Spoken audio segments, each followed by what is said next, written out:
Welcome back to the Relentless podcast, where we are always trying to find experts in the health and wellness field to get myself included thriving in our physical, mental, and emotional well-being.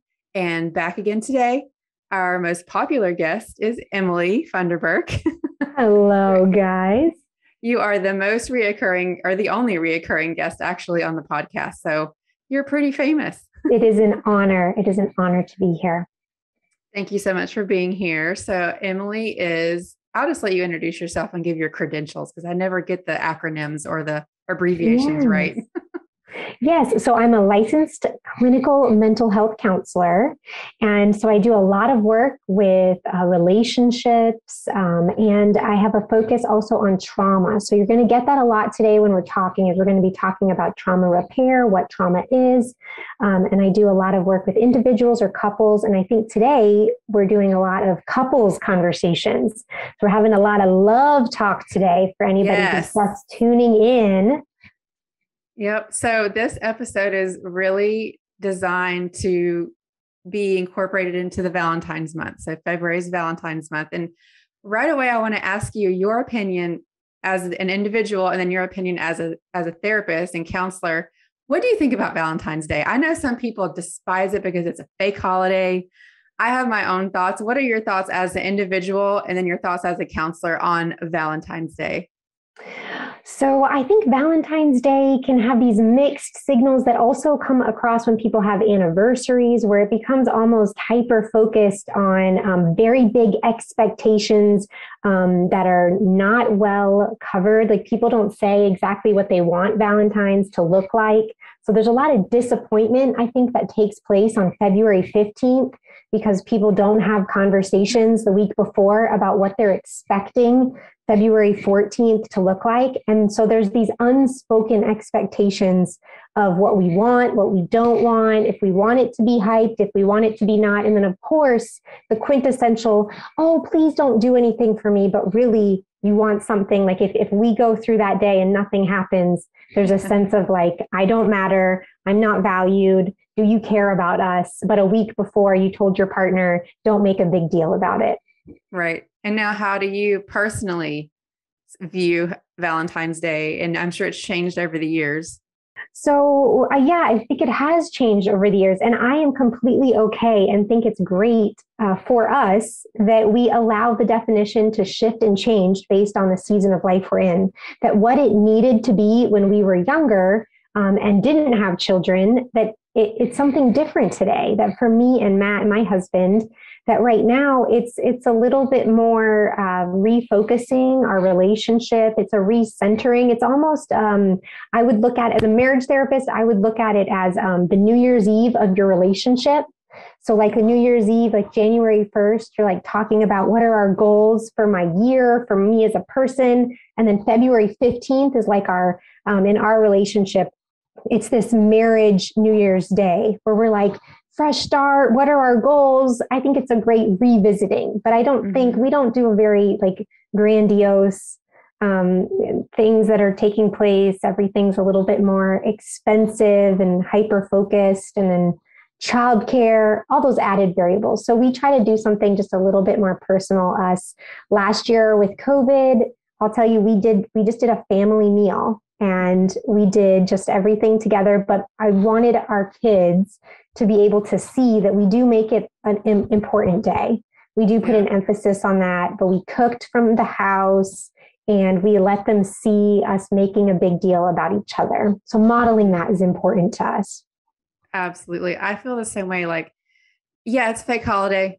They made it up to sell cards and candy, and some people are just absolutely averse to celebrating it because they're being told they have to buy something. I think that's a horrible way to look at it. I also feel the same way about New Year's and New Year's Eve. Some people are like, don't make New Year's resolutions. They never work. But in my mind, any chance you have to separate out time to make something special and to devote time to like you said, reevaluating, making a new list, you get a dopamine hit for looking forward to something. So when it comes to Valentine's Day, I don't need anything, but why not take the chance and the opportunity out of crazy busy life we have to set aside some time to do something special, So that's my feelings about Valentine's and New Year's Day. Is it necessary? Of course not. There's so many more important things in the world, but why not? Especially when it comes to a relationship, why not take some extra time, do something out of the ordinary, write a note if you haven't done that in years. It doesn't have to be about money, but that's how I look at it too. And I've been married 22 years and it's different every year. Sometimes we do something extravagantly special. Sometimes it's nothing. And I'm, for me, chocolate always wins. It's simple. Yes.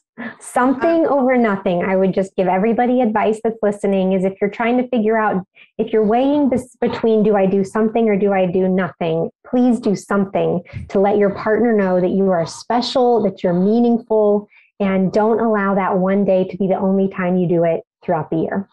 Yes, it cannot hurt you to do something. That's for sure. So what we're going to dive into, with my little podcast, it's not world renowned, but it reaches my clientele.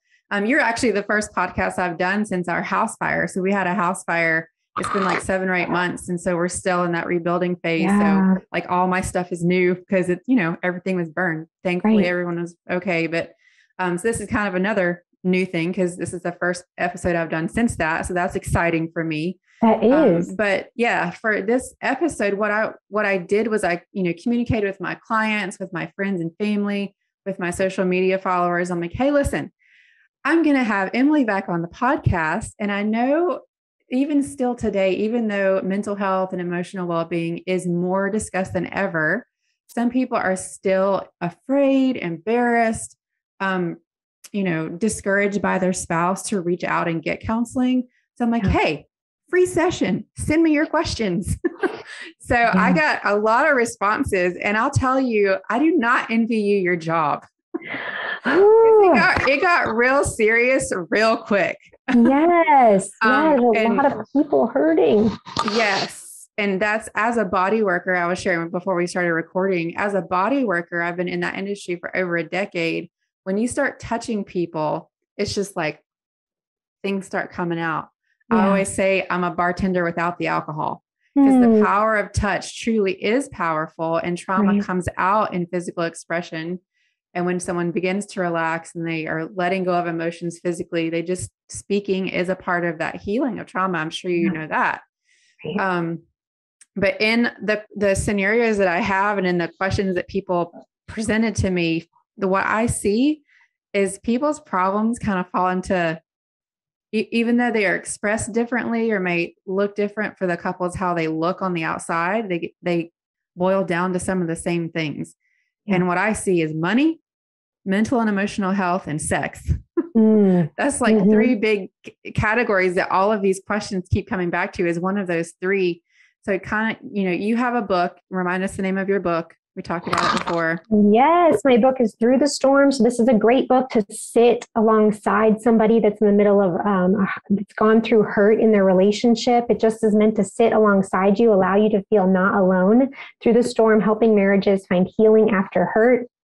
And it's just a very general broadcast over what hurt is that takes place in the relationship, whether it be unfaithfulness, abandonment, neglect, not feeling seen, not feeling like you matter, that most couples have a story that maybe they've had to be very silent in dealing with. And so this is a great book to have by your side. Maybe you know somebody in your life. Through the Storm, helping marriages find healing after hurt. You can get it on Amazon. You can get an ebook version. But just a great book for me to plug for anybody listening who just needs that added resource of not feeling alone in the middle of difficult struggles and storms in their life. And so speaking of those three categories that I mentioned, tell us when you start dealing with a couple, I know probably right away there's some things that you start looking at on the very onset, and to start dealing with these big, deep problems, where do you kind of start with your couples?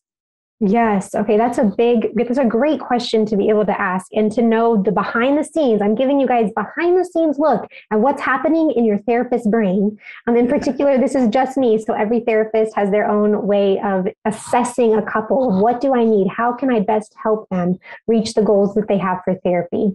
And so for any couple that's coming in, if this connects to any of the listeners listening right now, four of the things. I'm going to give you four that I'm looking for. And as I'm asking them, I want you listeners to be just checking in with, how would I respond to that? How am I examining my relationship? What do I think my relationship would fit into when it comes to if Emily was asking this question about us and me at my house? And so the first one, and I'm going to go through these slower a little bit later as you're asking me questions. The first one is there a secure base of safety and respect in the relationship? So I'm looking for, is there a secure base? Because some of the stuff that we're going to talk about, if there's toxicity in the relationship, I don't want people to form a secure bond in an unsafe environment. I don't want to foster telling yourself to be safe when you are not safe. So at first I'm asking, is there a sense of is there a secure base of safety and respect in the relationship? The second thing I'm asking is trauma recovery needed before asking the relationship to make strides forward with vulnerability? So when we try to work on connection and building a couple's relationship together, one of the things I'm going to be asking people to do is I'm inviting them into a very vulnerable experience. And so before I invite vulnerability into the room, I'm looking for, are there places where trauma recovery is needed? Because it can cause repeated trauma for a client, for an individual, if we ask someone to be vulnerable before they feel safe and respected, or if they feel like they're going to be heard. So that's the second one. The third thing I'm looking for is, can the couple build trust in their ability to have difficult and transparent conversations?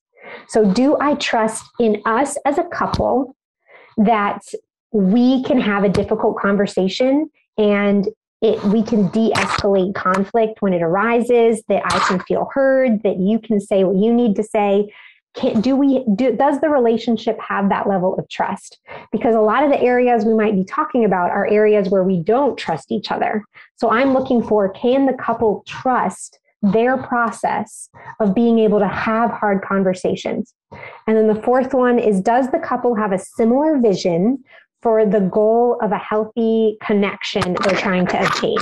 So are we on the same page? Because if not, then that's where we have to spend some time, because you guys might have two different definitions of what healthy finances look like, healthy sex in the relationship looks like, healthy emotional connectedness.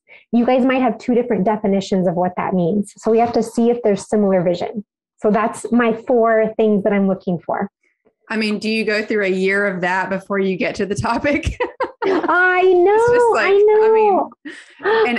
I want to take this opportunity to just encourage people. If you have not invested in counseling, I cannot stress enough how much better your relationship will be and your family outcome will be. Because I think it was Jordan Peterson say once, we get messed up this much by our family.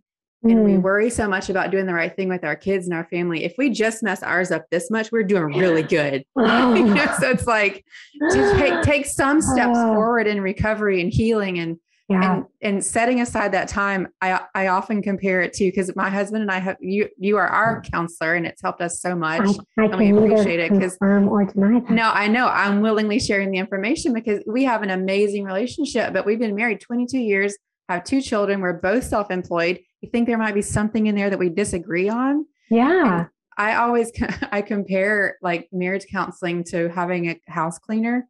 So with the condo and our crazy life and the fire, we're renting a condo until the house is ready. So we got a cleaner to come every other week to help us keep everything organized better and just to take some of the stress and frustration out of the whole situation. And I compare marriage counseling to the cleaner coming on Thursday. We are just hitting the ground running Wednesday night to get the house ready for the cleaners on Thursday. We're cleaning the house to get the house cleaned on Thursday. And to have that accountability and to have that unbiased person that is there solely to have both of you be the absolute best you can be is, I can't express enough how invaluable it is. So if you're considering getting counseling, and maybe we could talk about this later if you want to now, that's fine. But even if one of the spouses or the couple doesn't want to, you should still go, because you'll learn how to better communicate with that partner, and hopefully they will come over to being willing to go into counseling. What do you think about that?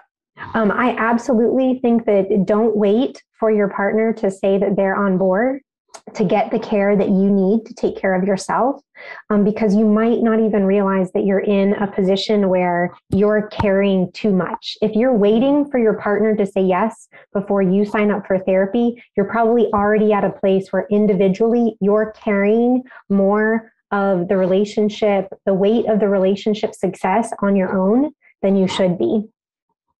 100% agree. And I hear it all the time. Like I said, in mom groups on social media, Facebook groups, and my clients, it's just, yeah, if your spouse isn't on board and even averse to it, do it anyway, because you'll learn tools and systems to be able to manage whatever situation you're going through better and hopefully get it resolved quicker. So wherever you are, you go, even if they're not ready. So what I'm going to do, I have like one easy one. Seriously.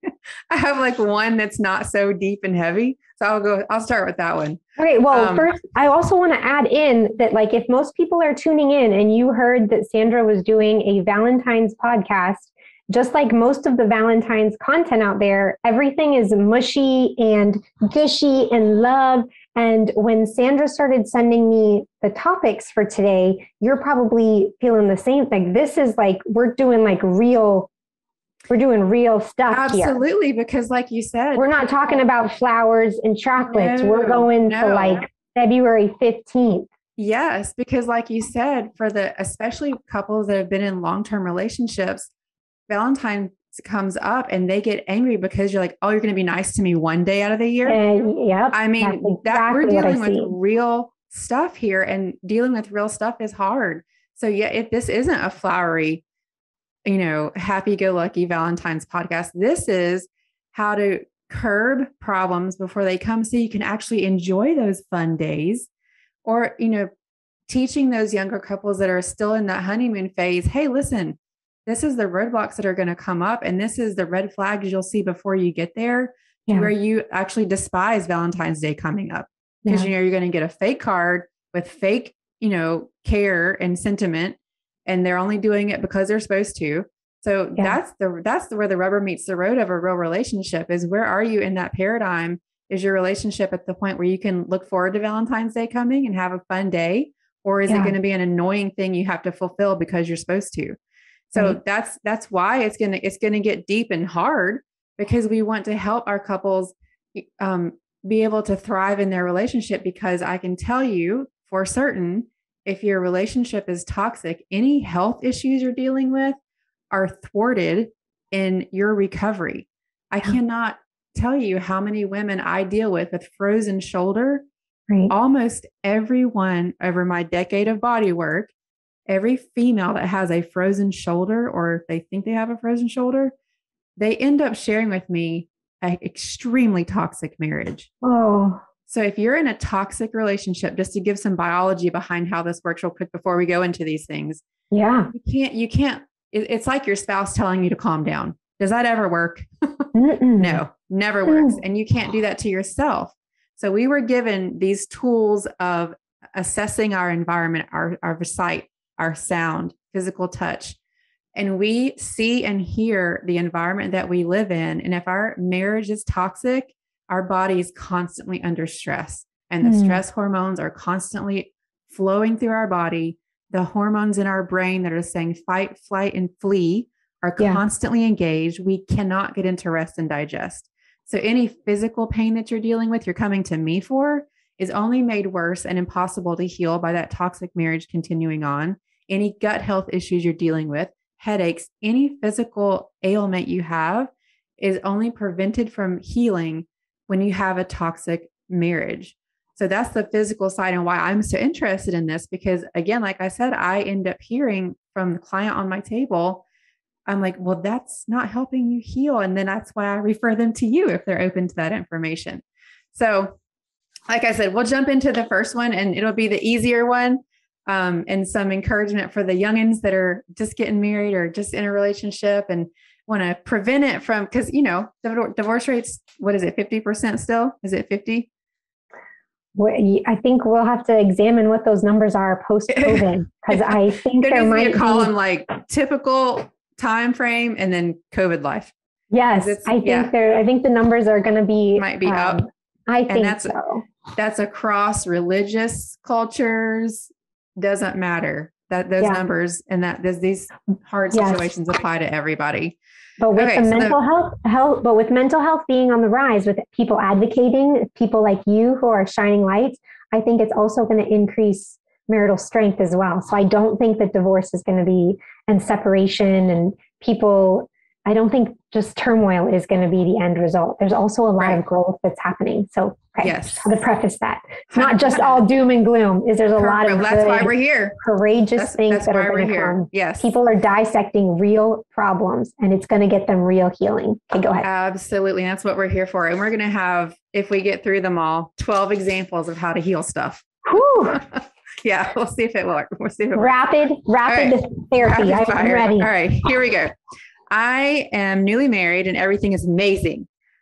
Understanding that the divorce rate, I guess this maybe why this was in my head, the divorce rate is 50%. And given how much I hear my friends and family complain about their marriages, what advice do you have to prevent losing what we have? That's so sweet. So advice for young couples because they can already see the future. And with some examples they are having in front of them, they don't like what they see. Yeah. Well, I think this is a great question. I need you to have like a fake name for each person so that I can address, sounds like Susie is really struggling in this area. But so this is a great question. And one of the things that just warms my heart is to hear that the person asking it is already thinking of proactive measures for how can we be preventative in not being a statistic. I think that is great. I think we can all learn from that mentality. That's the way to go at how do we continue to make sure that we don't fall into traps that we've seen modeled or taken place in the relationships that are around us.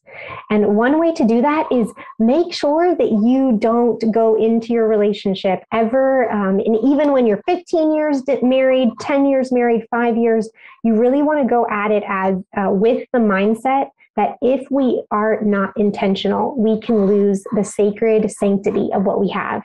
If we're not giving it intentionality, and if we're not protecting the relationship, if we're not protecting it like it's sacred.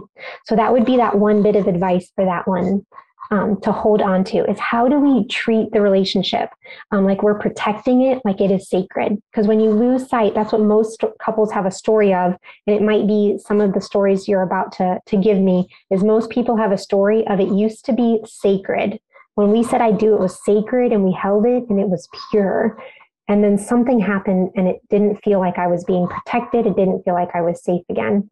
So just continue as a couple to find ways to do that, to intentionally be growing. How do we protect the relationship? So intentional, regular maintenance care.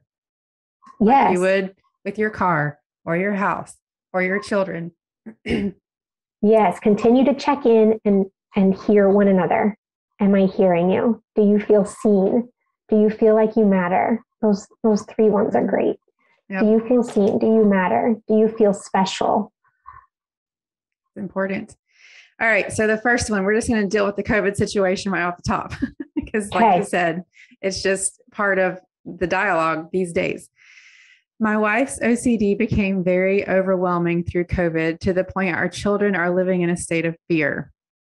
It has damaged our relationship and makes day-to-day life miserable. How do I deal with her issues while teaching the kids the reality of the situation without creating fear? Okay. So you have differing opinions of a global issue. Yeah. So to whoever asked that question, or if it connects to anyone, because the first thing that's coming to my mind is I'm really wanting to understand the why behind the OCD. Like the person might be interpreting the situation that it's fear-based, that there's a sense of trying to take control of everything or trying to keep things organized. But there can be a sense where right now, a lot of people are using the coping strategy of what can I do? What is in my control? And so organizing or keeping things picked up, for a lot of people, that's what's in their control. Now, what they're doing is they're going to the extreme with it, which is why we're seeing panic buying. It's the only thing I can do is I can go to the store and I can fill my pantry. And so instead of doing that balanced and healthfully, we're going to these extremes of like going to the extreme. So this person at home might be experiencing, okay, that's what I'm assessing. Is my partner, is there OCD? Is it something that is how they're trying to cope with a very out of control situation? Because some of that I don't think is unhealthy. For you to find what is in my control and what can I do out of a long list of things that I can't do anything. But then also where does it cross that line of, is it getting to that place where it's creating fear? And so that's the point. If the person asking is saying it's getting to the point where it's impacting all of us to where it's creating a fear-based energy in the home, then I would encourage that. I would encourage the spouse to figure out, how can I be supportive of my partner? How can I support them in the needs that they're having, in the coping strategy that they're needing for them to feel safe in an environment that right now may not feel safe to them? So how can you be supportive while at the same time maybe having them have a space where in the room, when you're not around the kids, give them space to be able to be fearful, so that you're allowing them to be afraid in a safe environment, so that they can say, I'm scared of what this is doing to our kids. I'm scared and concerned about the reaction of the world around us, politics, whatever the things are that are surfacing that are creating fear, making sure that your partner has a safe place to be afraid, to be sad, to be mad, to be frustrated at the situation.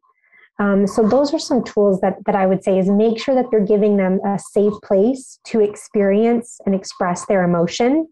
And if you're noticing it spilling over, because I see that with the family systems, if you're noticing it spilling over like onto the kids, and it's hard to completely be expressive without your kids worrying about us crying because they're virtual again, like whatever the reason is, then just kind of give them that safe place as a partner. That's how you hold hands, and just allow them step into the bedroom, shut the door, and just say, you're safe. You're safe to be afraid here. And I'm here. I'm here to support you.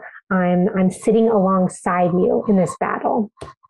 So does that help? Comes back to, yeah, absolutely. That negotiation, that intentional set aside time to negotiate how this looks. And again, going back to having an unbiased third view on the topic, I always, like with my daughter, I tried to teach her piano when she was younger. And I was like, I knew right away, I need to be mom and mom alone, because I cannot be mom and I cannot be teacher. I cannot manage those two roles. So I think, again, having someone like you in the relationship and helping that way, it prevents that spouse from saying, when they do cross the line into their obsessive compulsive disorder, and they're going too far, you get to tell them, hey, listen, up to this point, this is fine that you get support and we all are on the same page, but this is going way too far. So having that third unbiased opinion in that situation would be very, very helpful. Absolutely. It would help you to be able to dissect, where is the line? Where is the line between, okay, well, maybe we all do need to help mom or help dad right now, keep things a little bit more organized, because we're literally living and working from home. Mm-hmm. So there's a part of that where it can make sense, but it's just making sure that we're not being completely, how we support our partners, not being dismissive of their experience. We don't want to invalidate their emotion because it's not benefiting, like it's not the vibe we want in the house. Mm-hmm. Does that make sense? Absolutely. So just making sure that, how do we validate the person in this situation, the partner who's struggling with some of those OCD tendencies? How do we validate what they're feeling while not enabling them to stay in a fear-based mindset? Excellent. All right. This next one is quite a doozy. I'll read it slow so you have time to think about it. My husband of 6 years, we have 2 small kids, just shared with me he was molested as a child. no one but his immediate family knew. I did not know. And everyone hid it. He also told me that he may be bisexual. He said he probably won't act on it, but does want to engage in sexual acts I am not okay with. I'm actually not okay with a partner that is bisexual. This is not what I signed up for. Can my marriage ever be saved? Wow. That's a lot. Yeah. That's a lot packed into one. And there's parts of it where that beginning part, I just want to say that if somebody has experienced childhood, any type of childhood molestation, sexual, emotional abuse, any abuse of any kind, that is such a big deal when you get to a moment where you're able to say it out loud. There is a lot of bondage that you carry around with you when you've been holding something like that hostage within your body, not knowing how to express it. So that beginning part of that question, I just feel a great sense of freedom that somebody was able to finally, like, I celebrate just the courageousness, the courage that it took for somebody to be able to speak up in a place that has probably been very dark in their life. So in that part, in that individual sense for him, I'm very grateful that he was able to speak up, that there was some element. It's when I'm doing my assessment of safety, there's some element of safety that's present for you to be that vulnerable with your partner. Mm-hmm. So there is something, there's something that is solid and securely there. When it comes to his desires that he's reaching out with and saying that he's noticing, those are things that, because this is brand new for him to be able to say out loud, I would love for him to be able to speak to somebody. Or I'm wondering, those are things I'm wondering, is he getting an opportunity to be able to just speak about what that abusive experience was like? And then having a safe place where if he's having sexual thoughts or sexual desires or whatever's going on, does he have a safe place where he can kind of say out loud what he's struggling with or dealing with? And then that's going to lead to, once he gets some answers for his own individual sense, to be able to share that with his partner and the person asking the question, because then it's going to go to my number 4 assessment, which does the couple have a similar vision for the goal of what we're looking for in a relationship? Because this is not the same, this doesn't line up, is what she's saying. And that is okay, that there's going to be other areas in relationships where it comes up that we align on the same goals of what a healthy relationship looks like, of what sexuality looks like, of what finances look like, emotional connection. It's all going to be a symptom of, is there alignment in the relationship? And if not, then they need to address and talk that through, of how do we get on the same page here? Or do we need to talk about the fact that we're not on the same page? And I would say never make any big decision in a hurry. I agree with that. Like, you made a really good point. Like, someone, basically I would, in that situation, the wife's life has completely changed. And then the partner that shared that information now has a new lease on life because he's free of that information. And who knows what conclusion they might come to down the road after 6 months of counseling, and realize that it's not really what I was feeling, or whatever decision they come to. Yeah. But I would always say, garner any big life changes with care and with counseling. Right. It's not, I've had friends go through separations and different things like that. And I was there with them going through it, and they kept, racking their brain. What could I have done? What did I do wrong? I'm like, you can't ever come to a logical explanation of these things, because it was never on your radar to having a plan for your life vision. Some things are completely random and you never planned for. So I just encourage people to slow down and take the time to get the care. Our house burnt. We're not going to build it back because we don't know how. We're going to invest in people to help us build it back. So if something crumbles, find the people that can help you best put that back together. Yeah. If two people, if there is adequate, like, we care about each other, there's a baseline of safety and respect and love in the relationship, then the best way to support your partner who's just uncovered previous trauma in their life is, how can I support your healing? We don't have to make big decisions about what we're going to do, about who we are, about hobbies and interests or identity. Like those are very big things that when somebody is uncovering trauma, there's a lot that's surfacing. There's a lot that's going on. There's a lot of healing that needs to take place. And I just feel like the healing component is the priority, is just making sure, how can we support this person's healing journey to help them heal from something that's just been resurfaced. And that kind of takes precedence if they're able to do that at this time. Mm-hmm. Yep. The next one is kind of along the same lines. I am newly married. My wife was sexually assaulted and wanted to wait till after we were married to be intimate, which I agreed to. After we were married, we tried a few times, and she said that I hurt her and now refuses intimacy totally. She refuses to see anyone and gets angry when I even try anything, saying all I think about is sex. I cannot live in a marriage without intimacy, even though she's great on every other level. How do I proceed? Told you they weren't going to be easy. Yes. I just need more information. These are it's hard to give answers. Questions. So I'm just making sure. That's why I want to keep deterring to that first one. Well, what I'm happy about is that these things are being vocalized. Yeah. Because that's what I was saying in the beginning.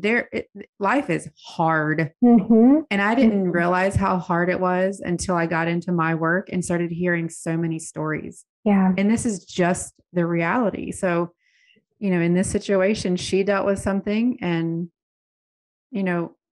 how would you begin to start helping them and helping him figure out what to do? Well, there needs to be, and that's why this person who's bringing the question forward, it is great that he or she is able to get to a place where they're able to vocalize that this is where they're at, and this isn't how I saw marriage going. This isn't how I saw our relationship, or a relationship with a romantic partner, a committed relationship. This isn't the vision that I had. And so it's okay that if anybody is listening today and your story is a little bit different than that, but that there's a little bit of shock and kind of a feeling of being alone when you experience this sense of, I don't know what to do. This isn't what I thought it was going to be. And then there's are you able to, is there safety? Because I'm looking for not just safety in, is she feeling safe for the physical relationship? I'm also looking at the other partner. Is there safety for them to be able to say that they're feeling neglected, or they're feeling like their needs aren't being talked about, or that an aspect of connection, because that's really what we're looking at when we're talking about sex and physical intimacy in a relationship, is the same thing that we look at with emotional connection, is this sense of connection. Is connection taking place? And so I want there to be safety when it comes to both partners feeling a sense of, can we even talk about the fact that there is a misalignment in this area? And what I'm hearing is that he's asking it in a way that she's dismissive, that he's saying, because as long as there's no pressure, I never want there to be a sense when we're talking about previous traumatic experience, we have to go gentle, we have to go cautious, we have to go slow. There should not be pressure. And so as long as there isn't a pressure that this is what we have to do, this is what you're supposed to do, this is what your role is, like those are all the things I'm like, So as long as those things aren't present, then there should be a sense of, can we even talk about this? Can we bring this into the room? And if she's getting if he's noticing the anger, there's absolutely trauma there. I mean, it's hard for her to even talk about. And so that breaks my heart, even on its own, is that she's going through something that she probably feels very alone in as well.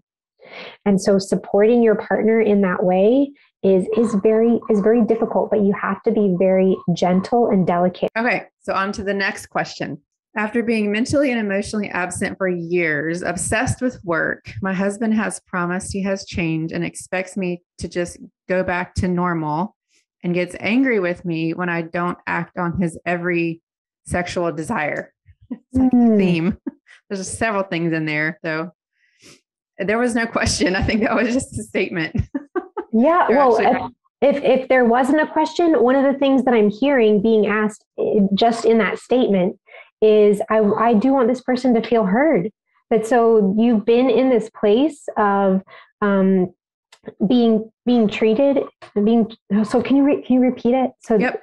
So where is she at? She's at a place where she said, after being mentally and emotionally absent for years, obsessed with work, my husband has promised he has changed and expects me just to go back to normal. Okay. So she's felt neglected. She's felt neglected. If he hasn't been present, then I'm hearing neglect. So she's felt neglected. So husband's expecting you to go back to normal. What I'm hearing that normal is neglected. So where we need to figure out, we need a new baseline, because there is no going back to normal, because going back to normal was when normal was not you being treated healthfully. So make sure you realign. You individually can first figure out some self-care and some self-love when it comes to what is normal, what is healthy for how I should be treated, and then am I able to vocalize that to my partner? Because if I hear one person that feels very comfortable saying what their sexual needs are, but another partner feels like their emotional needs are silenced and not allowed to be vocalized, then we do not have there's not a healthy connection, communication that is present. And so there is no. The only way going back to normal is it's working for the partner who got to say what they needed and got their needs met. But that's not working for the relationship. The one-sided deal. And that's where that accountability really needs to be there. Especially if you're going to in that situation, you're going to need a roadmap of how to make that all happen, because you can't, it sounds like he just wants to, and there's that dynamic of men being that way. It's like bullet point. Okay, got it. And they go. We're not like that. It's not that easy for us, being more connected to our emotions and things like that. So having that roadmap and assistance to manage would be very helpful from someone else. Somebody who's been struggling with not feeling seen, in my experience with the couples that I work with, until you can repair helping them to feel like you see and you can connect with the fact that you didn't see them, that they feel invisible. Until you as a partner that brought that into the relationship, until you're able to attune and let your partner feel empathized with, that I see that I did that to you, I see that maybe you have felt neglected, it's hard for them to feel seen moving forward in the relationship. So vitally important that if your partner is telling you that I see that you're wanting to move forward, I see that you're wanting us to build a life together and that you've gone through a transformation process.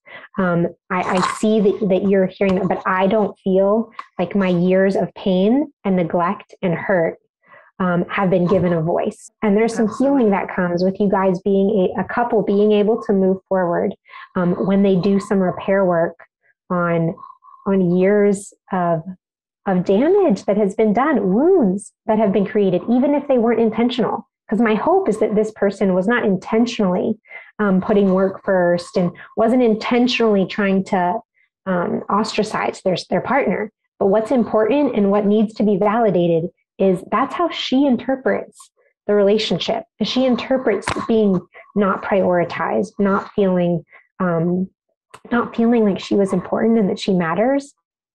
So if that's what we're going back to for normal, I don't think there's not an alignment there. So we're not on the same page with what our goals are for what a healthy relationship is. And we got to start there. I can imagine you're going to be untangling generational trauma with that, because if there was an example given by a spouse by their father and their father and their father of a certain way to behave, they're going to have to learn a new way to behave. Absolutely. Absolutely. And some people do, they have just a mental image in their head is as long as we're not as bad as the generation before us, then we're good. So like my standard, my expectation is to just be here. But what if a healthy relationship is up here and you guys aren't even, you're not even at that bar? We need to have, is there a secure base of safety and respect in the relationship between us both? This is a long time to be stuck with one person. Let's make sure that we're holding hands and not stuck in a ditch together, that we're holding hands, that we want to be there together. Yes. All right. Next one up is, my wife was treated poorly by her ex-husband. Specifically, she was held hostage financially. It seems as though she is now demanding control of our finances to the point of an allowance for me and checks on my spending almost daily. How do I get her to trust me? Should we separate our money altogether? Well, we got trauma too. Like there's this interweaves of trauma all throughout so many of these questions. It's just like the body. It's just like the body. Yes. The knee is a symptom of dysfunctional patterning for the past 10 years. So the money is a symptom. Right. It's bigger than just this one. It's bigger than money. It's connecting with me with the OCD question that was asked earlier, because I so badly want to know there's more to her story than just OCD and COVID. Like there's probably more. There's probably other areas in her life where she felt out of control, didn't feel like she could kind of get through a situation, and where it's like the way that she's doing OCD is also connecting with previous trauma that this is all triggering in her life. So coming back to this question with money and how they are a little bit similar, there's previous trauma that's taken place in her life where she's been, I mean, he or she was even able to word it in the question. In the question, they were able to say she was held hostage by finances in her previous relationship. So he's at least able to see that she's had previous pain. So that is a great first step, that he's able to recognize and understand that something happened and it's affecting what's happening now.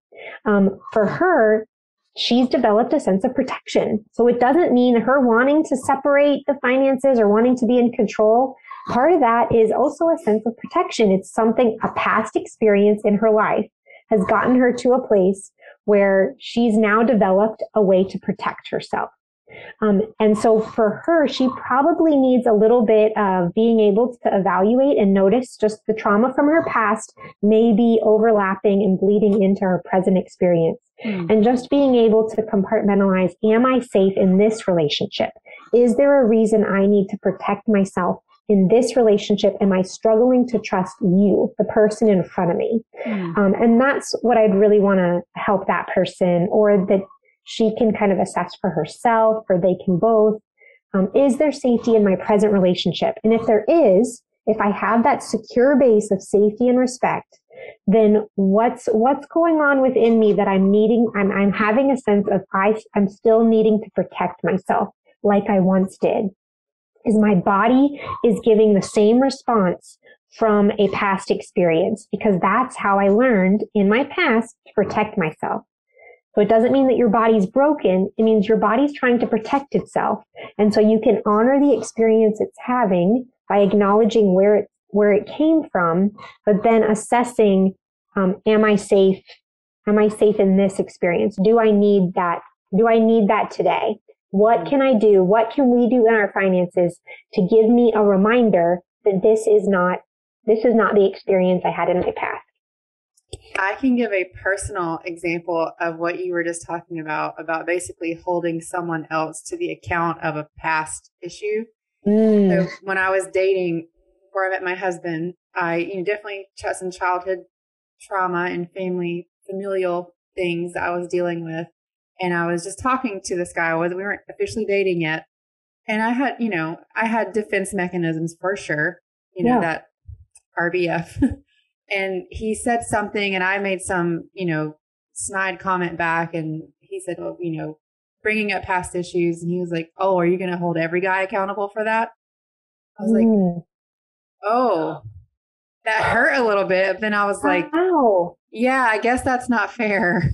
So I had to reassess. And I was like, my feelings got hurt because he basically, then we didn't talk anymore because he felt that's what I was going to do to him. And Yeah. so then I came to the realization, I can't do that. I can't hold to the account of someone else, something that happened to me by someone else. So I started going into dating with the rule, like, I'm going to believe someone until they give me information otherwise, you know?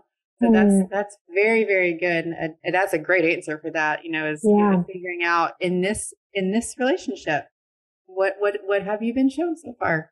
Yeah. And making, you know, decisions based on that instead of repeating past coping mechanisms. Right. But we can't, we carry past experiences with us. So it's making sure, and then the way, so in that situation for you, you were able to just acknowledge. And I think that's where a lot of the healing comes, the empowerment comes when people take action and ownership, and they're able to take action in the present on what they're going to do about it now.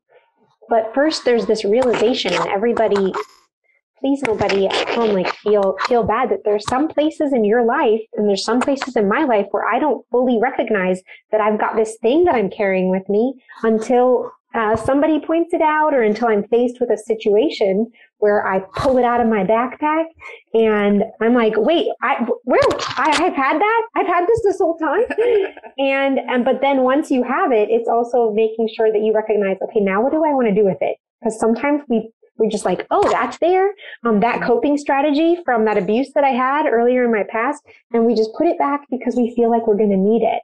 We feel like I might need it. You know, I might need it again. I might get hurt again. So I'm just going to put it, and you keep it close by. And then sometimes we get to the point where we go, you know what? I'm feeling secure in my life. I'm feeling a sense of confidence in who I am as a person, in the people and the support network I have around me. I'm feeling a sense of safety and respect. I feel strong, and I don't think I need this to protect me anymore. And there's a beautiful harmony that comes in healing from traumatic experiences, where we're able to release something and feel like we're able to still protect ourselves moving forward without that quick access to like grabbing an axe. And that's true healing. You know, with the physical realm, because I always go there, you may have had a severe injury that, if not managed, you know, you may have something you do have to deal with for the rest of your life. If you manage it well, it will only pop up every 6 or 7 years after you had a really tough week of travel and were dehydrated and didn't eat well and all the other things that make things pop up. But if you manage it well, then that's true healing. True healing is not the absence of sickness or disease. It's the ability to recover, how long it takes to recover, and how exacerbated the symptoms are. Same thing with our healing in emotion and past trauma, I would assume. And I've always had the statement, I'm always the same little girl on the inside. It's just how well I'm managing my past gives me the results of the day. So, you know, whether those management tools are very, very important. All right, this next one's a little bit longer story, I guess. My husband and I were athletes when we met. Several years into our marriage, he sustained a severe injury that took over a year to recover from. It has been 3 years now. He has totally shifted his lifestyle into a sedentary, poor diet that has caused him to become extremely overweight. He gets angry that I still make fitness a large part of my life. He refuses to spend time with our former gym friends and makes me feel guilty for not wanting to be intimate with him. But the truth is, I'm simply not attracted to him at all, and he refuses to even attempt to live a healthy lifestyle. If you have an injury that takes you a year to recover from, you've been through a traumatic experience. Absolutely. I mean, even a shorter recovery period. So of course we don't have a lot of that information with the type of injury that he had suffered through. But when just some of the things that I see when people go through some type of physical body injury, and they were somebody who was very athletic, there is a sense of identity and purpose and who am I? There's a lot of questions that surface when you go through a recovery process of I'm not who I once was. Do I like who I now am? And then how do I again, we're going back to even that question where it's let's go back to normal. Like a lot of people want like, okay, you went through that trauma thing and it's been a little time. Can we when is this over and done with it? And there's a whole there's a whole like healing process that comes not just with the body. His physical recovery, it sounds like, was a year. But sometimes the emotional aspects of having a physical injury can stretch out, it can outstretch the physical recovery process, where it's not just the physical body being rehabilitated. It's if you are out for a year, and your body's having to recover from something, or even longer, there's a lot that's happening within your body in regards to those identity questions and purpose questions, and just how you feel about yourself. And I'm wondering if there's any shame that he's feeling in regards to, I'm always looking for, is there pressure? So is there pressure for him to work out, or is there kindness? Because I'm thinking if he is going to start being more active again, is everybody okay that that's going to be a slow thing? And honestly, I think for a lot of people, I know it would be the same way for me. It's hard when you are physically active and then you're out. And then when I get back into it, it is in my face that I am not the person I was when I was last at the gym. It's hard. And so I think there can be some beauty to, and again, I don't know the specifics of the relationship. So making sure that there's safety, there's respect, there's this base level. I'm wondering if it would make a difference if she was able to just kind of lean into this fact of letting him feel seen. And I know this is going to be a hard struggle for you. I know this is going to be a slow thing when it comes to you liking yourself, feeling good about yourself again. And I want to sit alongside you in that journey. So making sure that we're offering that. When it comes to the respect part, so that's how I would care for the injury side. But then the respect part, I think I see that in relationships quite often when it comes to when we're disaligned in our goals, there's a disrespect that takes place of, I don't respect the decisions you're making for your self-care. Because for this man in particular, it doesn't even have to be working out, or it doesn't have to be fitting back into the box that he once was. But how's he doing on self-care? Because I do think that in relationships, partners are looking for, can you take care of yourself? Like, is there a sense of, can you take care of your self-care? Are you making wise choices with the way that you take care of your body, nutrition, habits? I do think that that's an element that comes up quite often with couples, is an aspect of, I don't respect their decisions, and that impacts the way I view them physically or attraction-wise. Which would be another great time to have an unbiased outside opinion and not you telling them that. Yeah, absolutely. Well, yes, absolutely. And it allows you to be able to say it with kindness, to have that third person, because there can be some sensitivity that your partner is feeling if you just, can you imagine the difference between a therapist who says that gently, kindly, we invite it into the room and we have a secure base of purpose and life and identity, as opposed to somebody going, why are you sitting on your butt all the time? There's two different approaches. Make sure to watch your tone when you're trying to convict your spouse. So it can go to condemnation quicker than conviction. Everybody being held accountable on both sides. Yes, treating both partners with safety and respect. Do they both have it? It's not guaranteed for just one partner. They should both have safety and respect. Mm-hmm. Next one up. At the beginning of our marriage, sex was great. Another sex question. Over time, my husband has begun to demand a certain style of sex and sex acts, very violent. I was open to exploring in the beginning, but it is every time now. He says he can't be satisfied unless it is this way. I just need to get used to it. Thank you for asking this tender question. That again, automatically, I'm just feeling the weight of somebody having to go through this experience in their marriage, feeling completely isolated and alone. And I'm wondering if asking you that privately was maybe the first time that they vocalized that. My heart breaks for that in particular. And that there's people out there. this is actually something I have heard, not from just this individual, but, I've said before, I listen to a lot of podcasts, and a lot of people from different walks of life are very open in how they share things. And I heard someone else have the same scenario, and we haven't even brought this up yet, but, with the isolation of the past few years, pornography has went through the roof. And we now know the science and the chemical brain processes those things bring about and the addiction to those things bring about. And it takes people down a road of that dopamine hit needing to be greater and greater, needing more things for it. And it struck me so strongly that I had a conversation with my 21-year-old daughter, like, hey, listen, there might be some people out there that have this really warped sense of what to expect in an intimate relationship. And I just explained to her, just a reminder to her, both parties need to be on board and enjoying the situation. And if it's ever one-sided, it is not okay. Yeah. But this is not the first time that I've heard this before, yeah, and probably very common.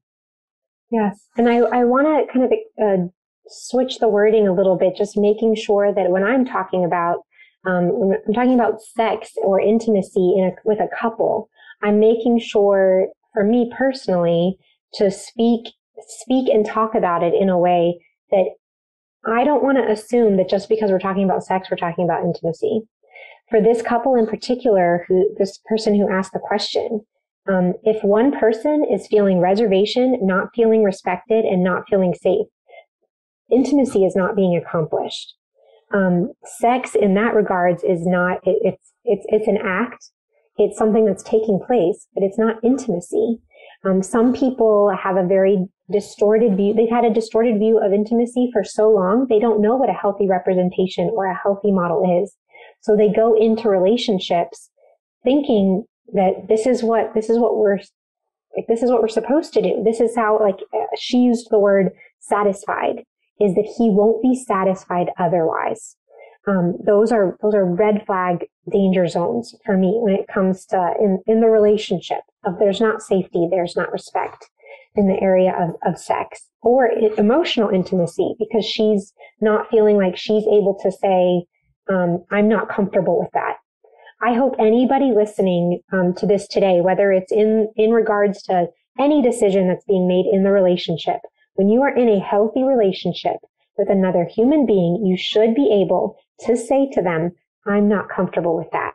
And how they handle, this is a great one, a great advice that was given to me. How someone handles your no will tell you the health of the relationship. And so if you're able to say, I'm not comfortable with that, and they respect that no, they respect that that's not something for me, or that kind of crosses lines that I'm not comfortable with, that should be respected. When someone does not respect your no, that tells you that you are in an unhealthy, toxic relationship. It's a great baseline.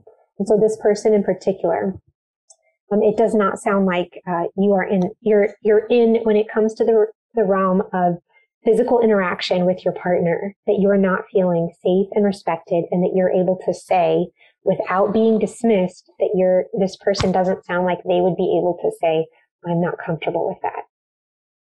And for me growing up in a very religious background, my husband as well, we were taught that there is never a reason to divorce. And I can only imagine that someone needs to hear that it's okay if you are being abused.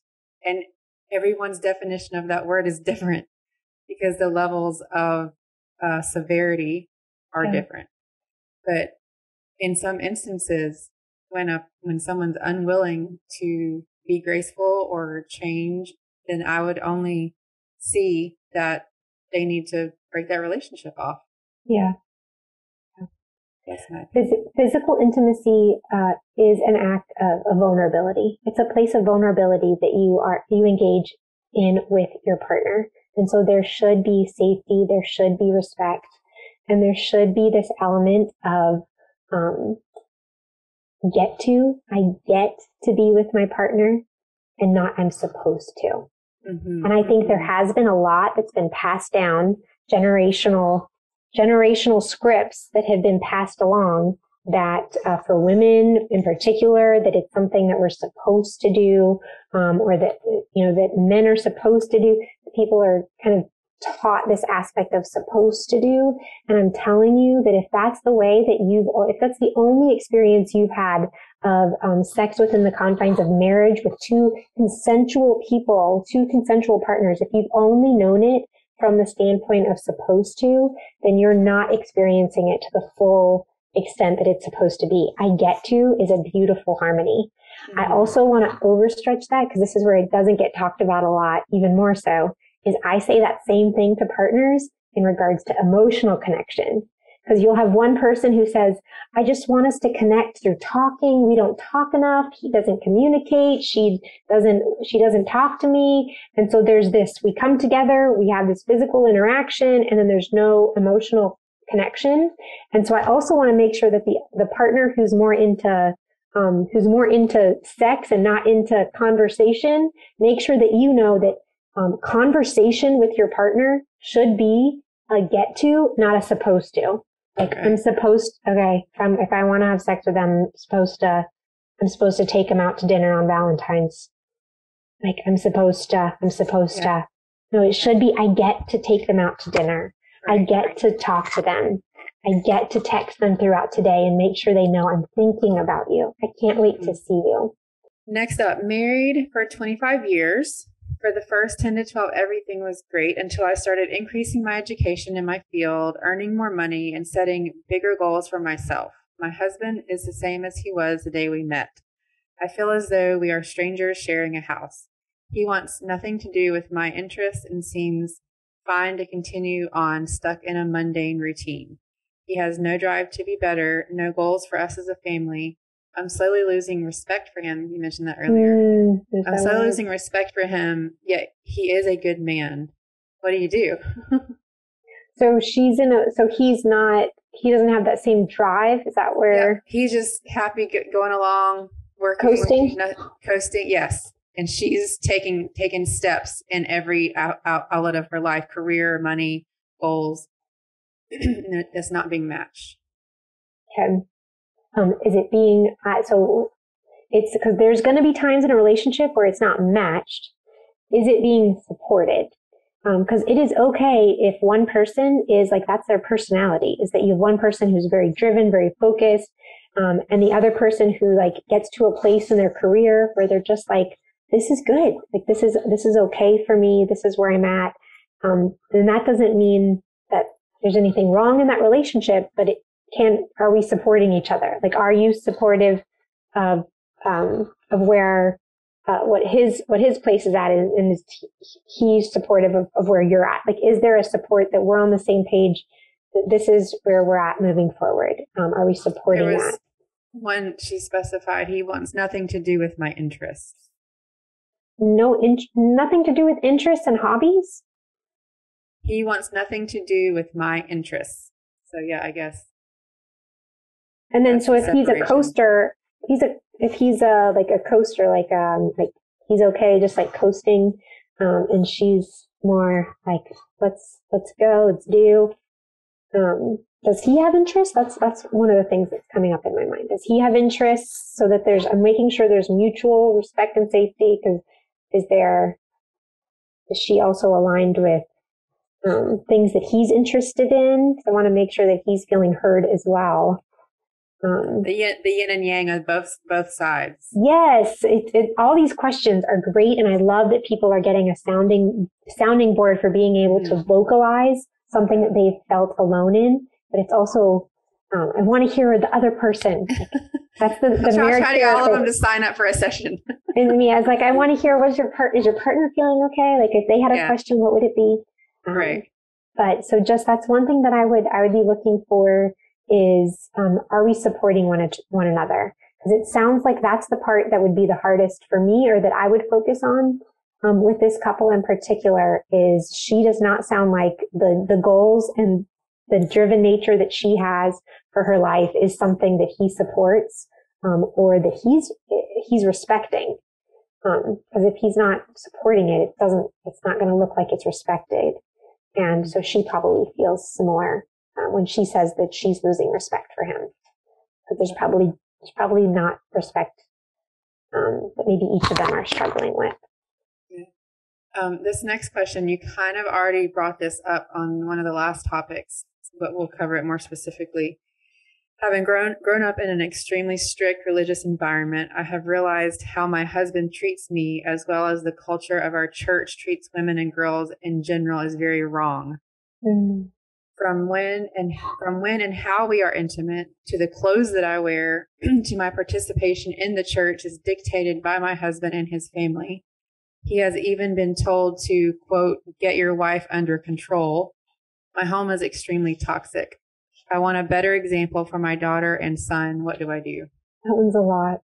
This person is sounding very alone and isolated in not having a similar viewpoint in the way that they're treated, in the way that it sounds like in the organization of church or the organization that they're a part of.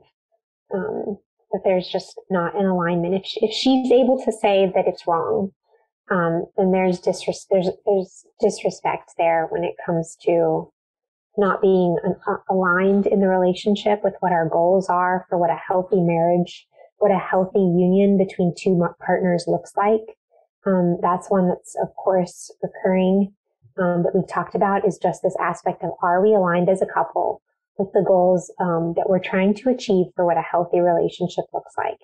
And if the answer to that is no, we are not, then we're at an impasse. What do we do?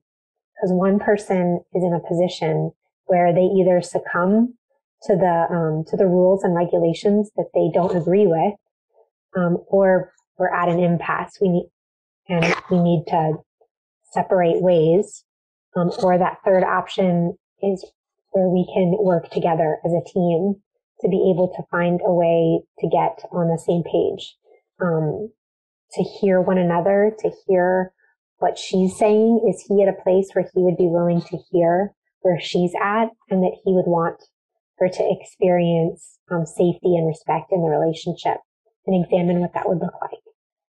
I would just say, do not go that road alone.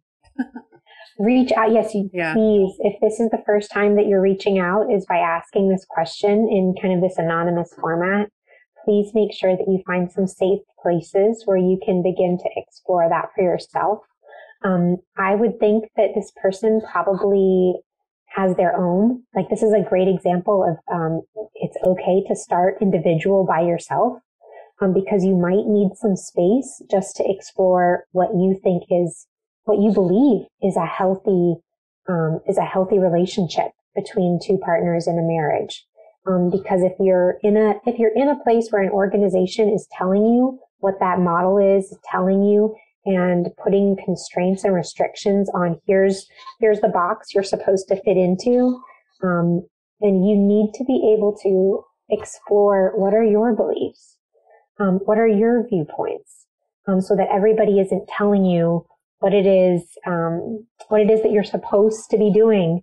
Because here's that supposed to again, is I promise you that you will live a life feeling free and feeling full when you get to do things, when you get to be a part of experiences. But anybody who tells you you're supposed to do anything, there's that pressure again. You're feeling a sense of, or people are putting pressure on you to be put in vulnerable experiences.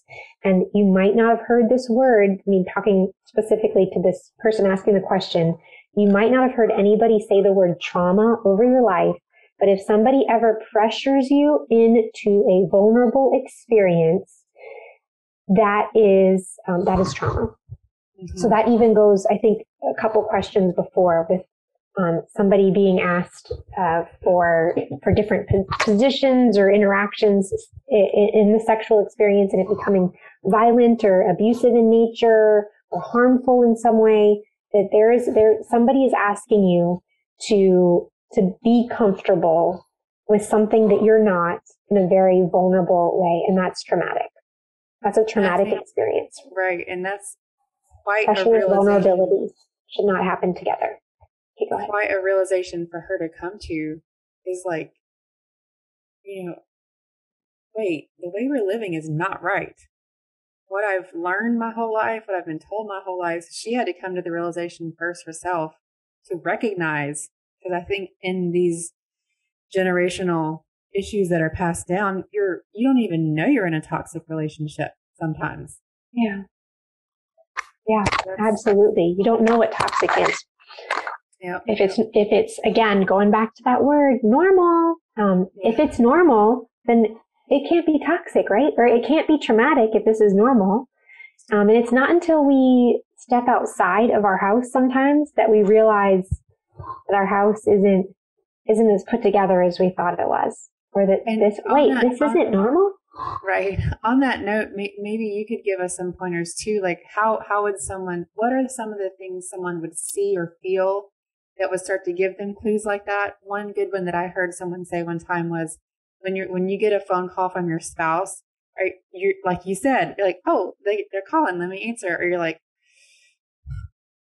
what's your immediate response when you get a communication from your spouse is probably a telling sign of your relationship well-being. Yeah. Are there any other signs that you can think of? Like someone in this case, a religious, oppressive culture, not even knowing for years in that this is not how things should be.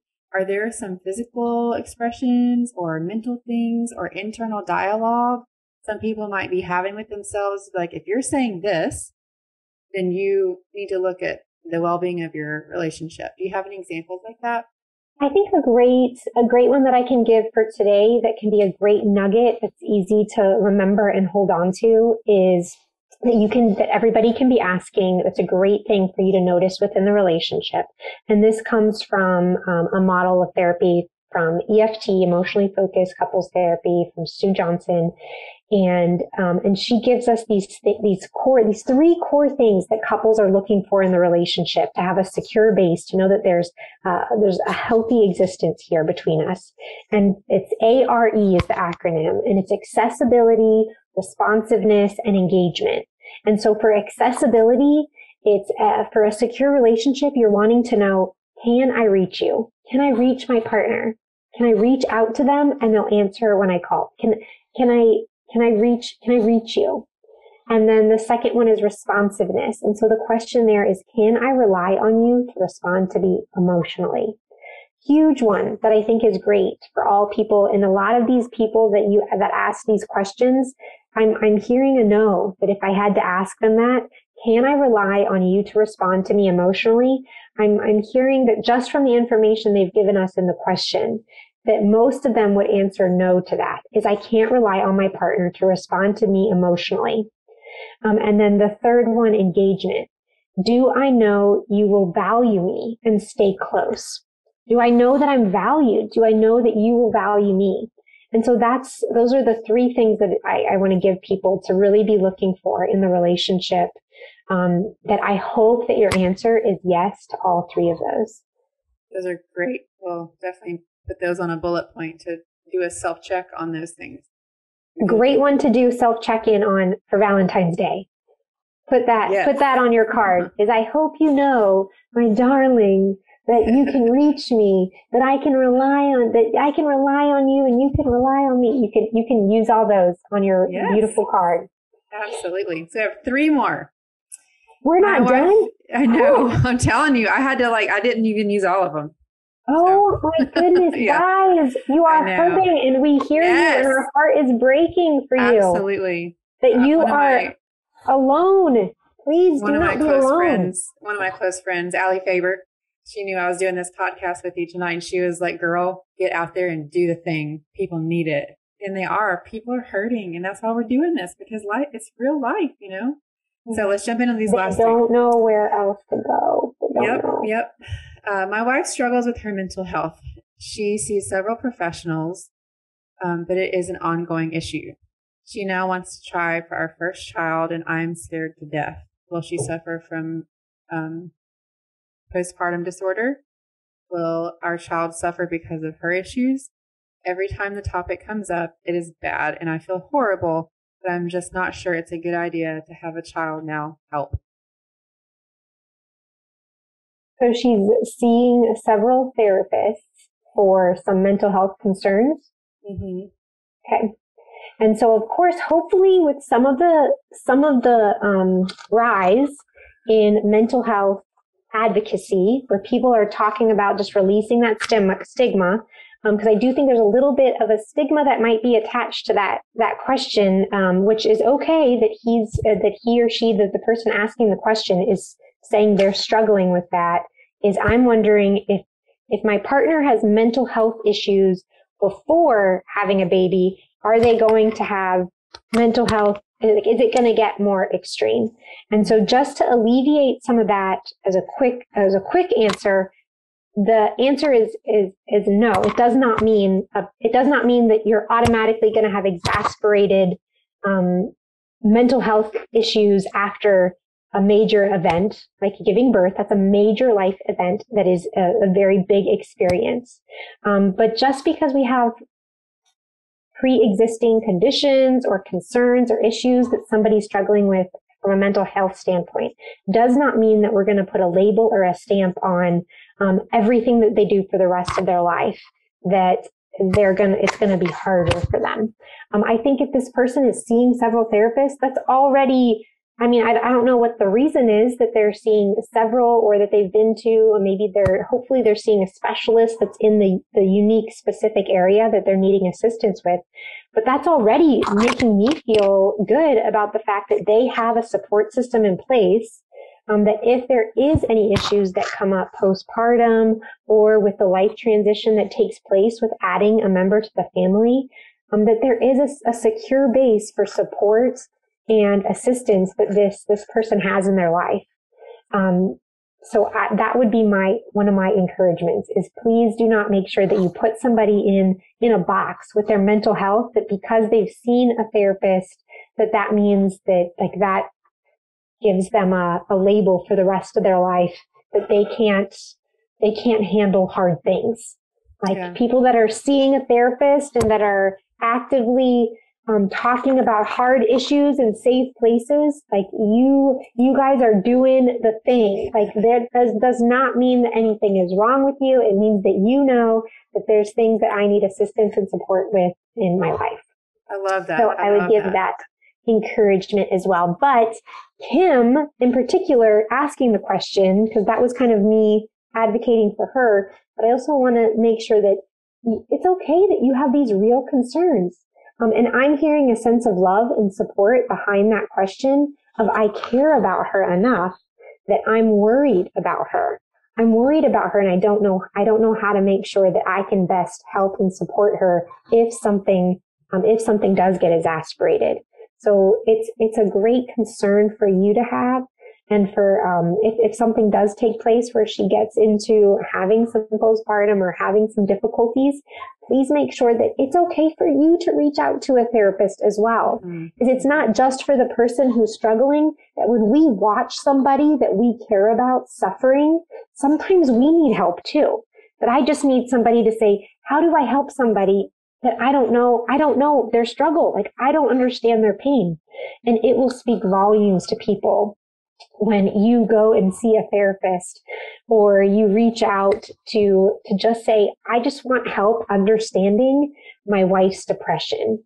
I just need help understanding anxiety. I just need help. It will make your partner feel seen and understood if you go that extra step. So just know that, break those stigmas too. And thinking about the possibilities of what could be is, I can only imagine creating anxiety for him, and to be proactive in getting a plan together. So what is your birth plan? What is your prenatal plan? What is your postpartum plan? Do you have a plan? I think if he had a plan and he knew a game plan of going into it, he would feel better, which she would feel better, and the whole experience would probably be better. That's another great industry that has grown, is holistic prenatal care. Midwives are back, gaining popularity. So there's so much more available to us, to where, and like you said, him participating in the process, Beautiful. huge, because we feel so alone. And it's the whole pregnancy birthing process is weird, because the guy's not really there for him, and we're living it every single minute of every day. Mm-hmm. So if he was even more involved and more in part of that game plan, it would just be probably one of the things that make their relationship even deeper and more meaningful. Yeah. So, as with everything, having a game plan is very, very important. Right. And that actually, we're making a big decision together. Mm-hmm. Yes, it's not her baby. It's ours. It's not she's going to go through something major. Yeah. Anybody that's moving forward with growing their family, we're about to do something. We're going to do something that's going to change both of our lives. Yes. Both so of our lives. This is the last one. I thought I had two more, but I went to the last one first. That was the easy one. So one more. So here we go. A few years into our marriage, my husband took a job that requires travel Monday through Thursday. I did not like it then, and he's getting back to it now, and we have added a child. I'm really not okay with it now. I feel like a side family. He's gone while I'm here doing everything, and he comes home on the weekends to play, have sex, then get ready to leave again. He refuses to look for a new job. I can't live like this. I didn't sign up to be a single mom. This is a very common one, I hear. Yeah. Very common. A lot of people that travel for their livelihood, and then you start adding multiple children. Right. And lack of a game plan. Mm-hmm. Right. And then there's a sense of disconnection that takes place with communication, when it comes to the two different experiences that take place. One of the things that I see, the heartbreak that takes place in a relationship when one person signs on to work out of town, you really want both partners to be like, this is a joint decision. Because the decision that you're making to work out of town or to do that on a regular basis, there's sacrifices. There's something that's being asked of the other partner. And so it can create a lot of discourse and just conflict and tension in the relationship when it comes to one person making a decision that affects the other partner, but they didn't have a say in it. There's resentment that gets built up in the relationship. I mean, just any time that takes place.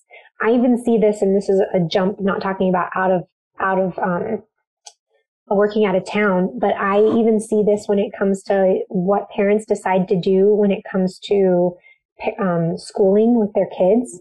Like if you decide homeschool, private school, public school, but sometimes when there's one partner that makes that decision and the other partner is just like, I just have to because you want to homeschool.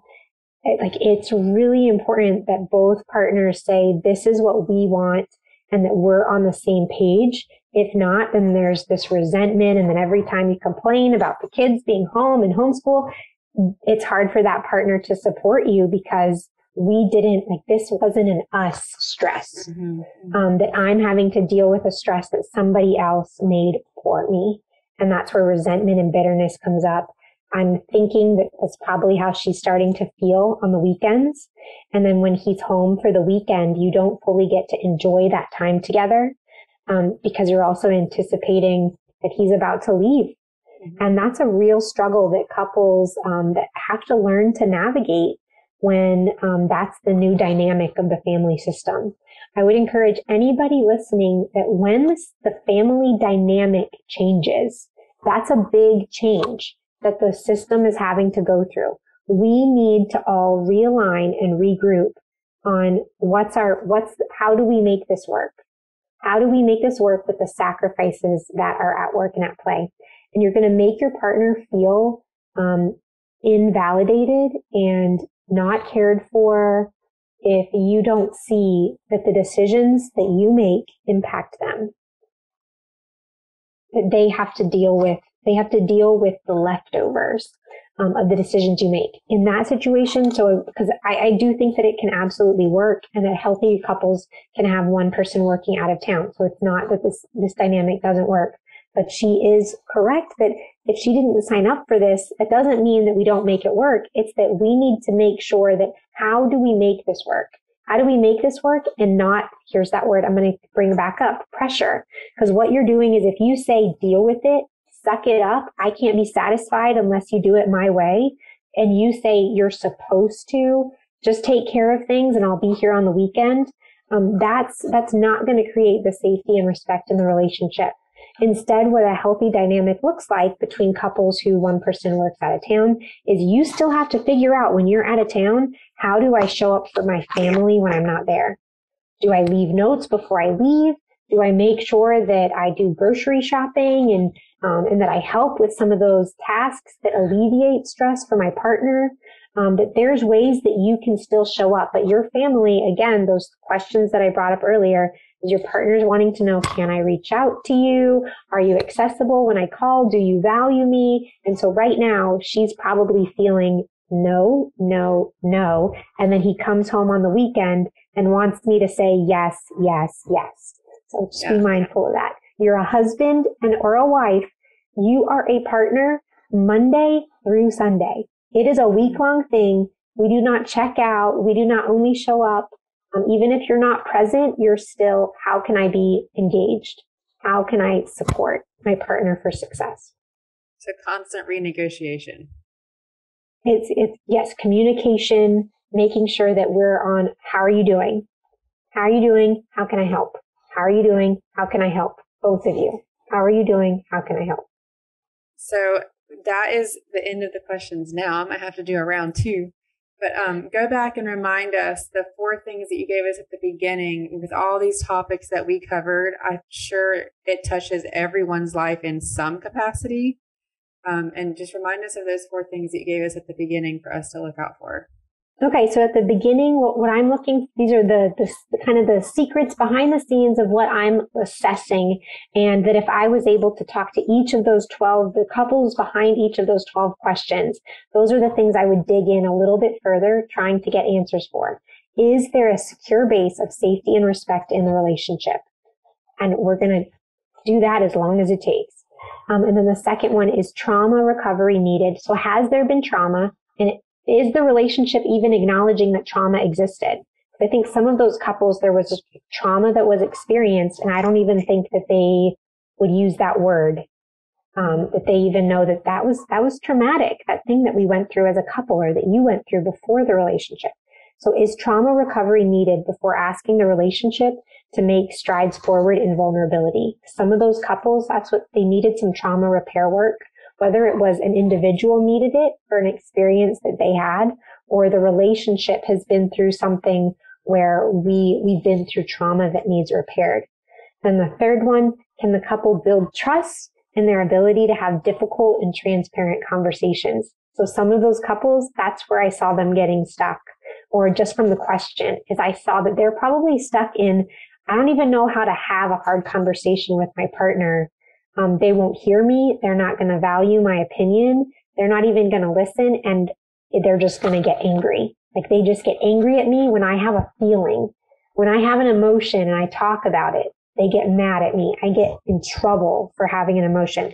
So there's no trust there in even being able to have difficult and transparent conversations.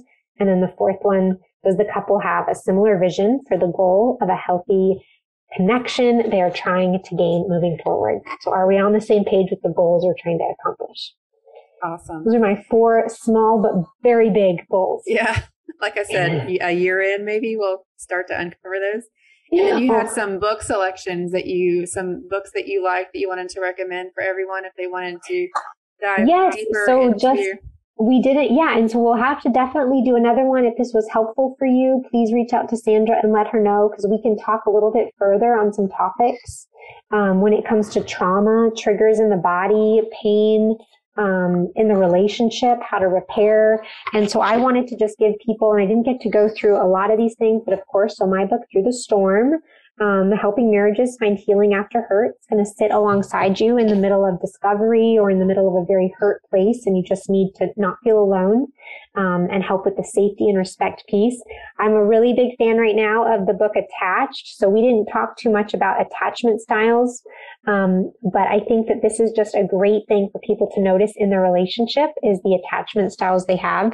This is by Dr. Levine's great book, Attached. Another one that's it's a doozy though. So you might, the body keeps the score.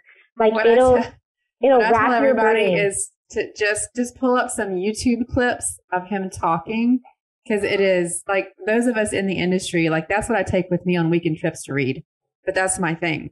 It's going to be too much. So the easier version of that is to pull up YouTube clips of him doing conferences and get the snippets, because trust me, a couple sentences will be enough for you to think on for a few days. Right. But that is an amazing book. Or skip to the chapters, like in the index in the beginning, see what it's about, and you can kind of like skip to that section. Yeah. But that's for just people who, like, the body keeps the score. It's going to be a great one for these people who've experienced some traumatic experiences in their life, in their past, and they want to know, I'm bringing that stuff, the answers that we were doing with people that are bringing it forward, things that have happened from their past. Let's see, this one is a great one for if you're working on trying to rewire there's a lot going on in your mind, and you're trying to kind of organize. I love Cleaning Up Your Mental Mess by Dr. Caroline Leaf. This is going to help in particular with reducing anxiety, stress, and toxic thinking. So this is going to be a great one, especially I think post-COVID, with a lot of us having to rewire. Like, there's a lot of anxiety. There's a lot of trying to find ways to cope with things that are outside of our control. And then relationship book, Hold Me Tight, 7 Conversations for a Lifetime of Love. Sue Johnson, who's the founder of EFT, she put this together, and it's got 7 conversations that it's kind of like having a therapist kind of in your right in your hand's grasp, because she goes through scenarios, which are great examples for couples to find which one connects to me. And then she puts exercises in the back. So if you're somebody of each one, that what can we do as a couple? So if you're somebody who's in a relationship and I can't afford therapy, there's no way my partner's going to sign up for that, I don't know where to start, this is a great book to kind of be able to see what are some things that I can apply for my relationship. Those are some resources and tools for you guys leaving here today, so that you can keep your learning when it comes to this being an initiative that you're starting in your life to gain freedom in areas where you've been held captive or held bondage in. And I think that's the whole goal of this podcast and our conversation, is to remind people they are not alone. A lot of people are going through stories similar to theirs. There is a plethora of help out there through social media, through these authors, through the books, through one-on-one sessions with a counselor like yourself. And just please reach out for help in whatever capacity that looks like for you. Yeah. My prayer for everyone listening, my hope for all of you, is that every one of us, me included, Sandra included, every one of us should have a safe place to ask hard things. And so if you reached out and asked her a question, or maybe from here out you ask her, based off of today, I have a question, just thank you for reaching out, because it takes courage to even ask a question. There's questions and concerns that everyone might have that they don't know how to even put words to or haven't said to another individual. So please know that whether it's a therapist or a really great healthy network of people in your life, everyone should have safe places to ask hard things. I love it. We'll end it with that. Thank you so much, Emily. Amazing as always. And we'll have all of your contact information in the show notes down below. And you are doing virtual consultations, correct? So that people don't have to be in person if they can't. Yes. Yeah. I'm doing mostly, things have totally flipped. So now it's mostly virtual, and before it was mostly in person, and we're just all adapting to the times and being present for people, so that they can continue to know that they are not alone, and can have safe places to be able to process through difficult things. And we can do it. Every day is a new day. And Valentine's can be wonderful. Yes, it can be. And you can make sure to tell your partner what your hopes are. Don't put all the pressure. Again, don't put the pressure on one day to define the entirety of the relationship. Just go ahead and make sure that you release that. It is one day of the year, anniversary and Valentine's. That one day is not the identity of the entire relationship. That's too much pressure. Yes, let's just keep it fun. Check in. And February 15th is more important to me than February 14th. I love it. Okay. Thank you so much for listening, and I'll see you soon, Emily. Thank you. You're welcome. Thank you, Sandra.